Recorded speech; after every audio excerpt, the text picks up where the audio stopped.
जानता हूँ, जानकर भी मैं अपना निर्णय सुना चुका हूँ, विदा नहीं होगी।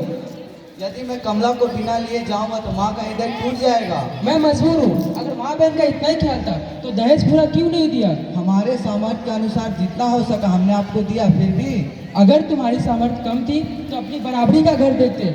झोपड़ी में रहकर महल से नाता क्यों जोड़ा? जी देना तो दूर, भरी बिरादरी में जो हंसी हुई उस करारी चोट का घाव आज भी हरा है। जाओ कह देना अपनी माँ से, अगर बेटी की विदा चाहती है तो पहले उस घाव का मरहम भेजे। ये आप क्या कह रहे हैं? ठीक कह रहा हूँ, मेरा फैसला आखिरी है।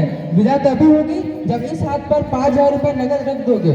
शिकायत आपको हमसे है। उस भोली भाली लड़की ने आपका क्या बिगाड़ा है जो उसका विदा ना कराकर आप उसको तकलीफ पहुंचा रहे हैं? रमेश बाबू होते तो वह क्या कर लेता मेरा? मेरे सामने मुंह खोलने की हिम्मत नहीं उसमें। वह मेरा बेटा है, बड़ों की मुंह लग के बदतमीजी करने वाला कोई हमारा छोकरा नहीं। ठीक है बाबूजी, लड़की वाले समझकर ही आप मेरा अपमान कर रहे हैं ना, किंतु यह ना भूले कि आप भी एक लड़की वाले हैं। हाँ, हम भी एक लड़की वाले हैं, किंतु तुम्हारी तरह नहीं। पिछले महीने हमने भी गौरी की शादी की थी, ऐसी खातिरदारी की, ऐसी खातिरदारी की, बारात वाले दंग रह गए। इतना दहेज दिया, इतना दहेज दिया, देखने वालों ने दांतों तले अंगली दबा दी। हम लड़की वाले होकर भी हमारी मूछें ऊंची है, समझे? जी रमेश गया है गौरी की विदा कराने, कुछ समय में लेकर उसे आता ही होगा। मेरी बेटी पहला सावन यहाँ बिताएगी। तुम्हारी बहन के सपने कभी भी पूरे नहीं होंगे। जो हमारी बहन है वो आपकी कुछ नहीं लगती?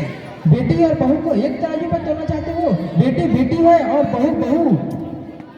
ठीक है, यदि आप अपने हट पर आ ही गए हैं तो आपको समझाना व्यर्थ है। क्या जाने से पहले मैं अपनी बहन से मिल सकता हूँ? हाँ जरूर, और उसे यह भी बताते जाना अगली बार मेरे घाव का मरहम लेकर तुम विदा कराने कब आओगे।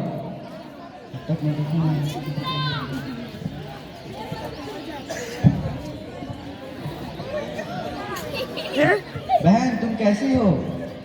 रो मत बहन, यहाँ पे मोतियों की कीमत समझने वाला कोई नहीं है। भैया क्या? घबराओ मत कमला, तुम मैं जा रहा हूँ। अब आने समय तुम इस बार विदा जरूर होगी। मरहम? हाँ कमला, हमारे व्यवहार से बाबूजी के कलेजे में घाव हो गया है, इसीलिए उनको मरहम की आवश्यकता है। उस मरहम की कीमत है 5,000 रुपये।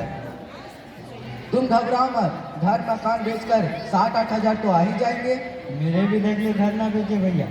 मुझे आपको मेरी सुख स्वास्थ्य की सौगंध, साल 2 साल बाद आपको विंध्या की भी तो बिया करवानी है। पर तुम मेरी चिंता आप न करें, सच विदा ना होने से मुझे कुछ दुख नहीं है।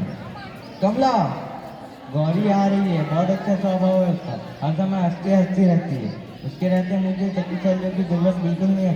पर आज नहीं तो कल रुपए देने ही पड़ेंगे। कागज के टुकड़ों पे स्वार्थ और प्यार बेचने वालों के बीच तुम कब तक रहोगे? धीरे धीरे सब ठीक हो जाएगा। माँ जी ममता की मूर्ति है, पर बाबूजी जरा जिद्दी स्वभाव के हैं, वो भी धीरे धीरे सब भूल जाएंगे। मुझे तो ऐसा नहीं लगता, सब एक ही धातु के बने हैं। अगर माँ की ममता भी एक दिखावा हो तो? कैसा दिखावा? बैठ जाओ तुम लोग, क्या बातें हो रही थी बहन भाई में? बस कुशल मंगल पूछ रहा था। और विदा के लिए क्या कहा उन्होंने? समझ गए, अपनी जिद के आगे वे किसी की नहीं सुनती। जब तुम्हारी चिट्ठी आई थी तभी मना कर दिया था। मैं समझाते समझाते थक गई, पर वे तो किसी की नहीं सुनते। कितने रुपए मांगे उन्होंने? 5,000 रुपये मांगे हैं माँ जी। बस मैं देती हूँ तुम्हें रुपए। उनके मुंह पे मार के कहना कि यह लो कागज के रंग बिरंगे टुकड़े जिन्हें तुम आदमियों से ज्यादा प्यार करते हो, मैं अभी लाती हूँ। ठहरिए माँ जी, मैं बिना विदा कराए जा रहा हूँ। यह क्या कह रहे हो बेटा? मेरे रहते विदा न हो यह कभी नहीं हो सकता है। मैं माँ हूँ और माँ का हृदय समझती हूँ। जा बेटी, तिजोरी से पैसे निकाल ला, जा जल्दी कर। बहू अरे सुनती हो गौरी की माँ, गौरी के आने का समय हो गया, अभी तक कुछ स्वागत की तैयारी नहीं की। यहाँ खड़े खड़े क्या कर रही हो? जाओ अंदर जाकर स्वागत की तैयारी करो। जरा यह भी देख ले कि नाक वाले अपनी बेटी का स्वागत किस प्रकार करते हैं। तुम समझते हो कि तुम ही एक नाक वाले हो और सब नाक कटते हैं।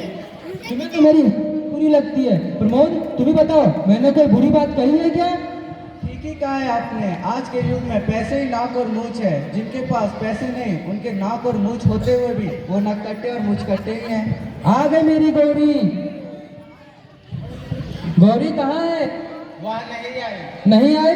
क्यों, तबीयत तो ठीक है उसकी? जी हाँ, फिर उन्होंने विदा नहीं की। विदा नहीं की? क्यों नहीं की विदा उन्होंने? कह रहे थे कि दहेज पूरा नहीं हुआ। दहेज पूरा नहीं हुआ? हमने तो अपनी जीवन भर की पूरी कमाई उन्हें दे दी और उनकी नजर में दहेज पूरा नहीं हुआ? लोभी कहीं के। उन्हें क्यों बुरा वाला कह रहे हो? बेटी वाले चाहे तो बेटे वालों को अपना घर द्वार बेच के दे दे, और बेटे वालों की तो नाक बहुत सुकड़ी ही रहती है। पर शराफत और इंसानियत। अब शराफत और इंसानियत की दुहाई देते हो? थोड़ी देर पहले तो चुप रहो तुम। बहुत चुप रही, अब चुप नहीं रहूंगी। अगर क्या कमी है बहू के दहेज में? मेरी बेटी की विदा न करके उन्होंने मेरा अपमान किया है। मैं उन्हें। तुम भी तो किसी की बेटी को विदा न करके उनका अपमान कर रहे हो। गौरी की माँ। अभी भी आंखें नहीं खुली। जो व्यवहार तुम अपनी बेटी के लिए दूसरों से चाहते हो, वही व्यवहार दूसरों की बेटी को दो। जब तक बेटी और बहू को एक समान ना समझोगे, तब तक ना ही खुशी मिलेगी ना ही शांति। बेटी और बहू, बहू और बेटी बड़ा अजीब उलझन है, कुछ भी समझ में नहीं आता। अगर हर बेटी वाले यह याद रखें कि वो बेटी वाले भी हैं, तो सारी उलझनें सुलझ जाएंगी। शायद तुम ठीक कहती हो। अब मुझे आज्ञा दे बाबूजी, मैं चलता हूँ। क्या? मेरी गाड़ी का समय हो रहा है, मैं जा रहा हूँ। परंतु आने समय आपके घाव का मरहम लाना ना भूलूंगा। ठहरो प्रमोद, मुझे और लज्जित ना करो बेटा। मेरे घाव का इलाज बेटी के ससुराल वाले ने दूसरे चोट से कर दी है। बाबूजी, हाँ बेटा, कभी कभी चोट भी मरहम का काम कर जाती है। अरे खड़ी खड़ी मुंह क्या ताक रही हो? जाओ, जाकर विदाई की तैयारी करो। बहू की विदा नहीं करनी है क्या? दहेज लेना कानूनी कानून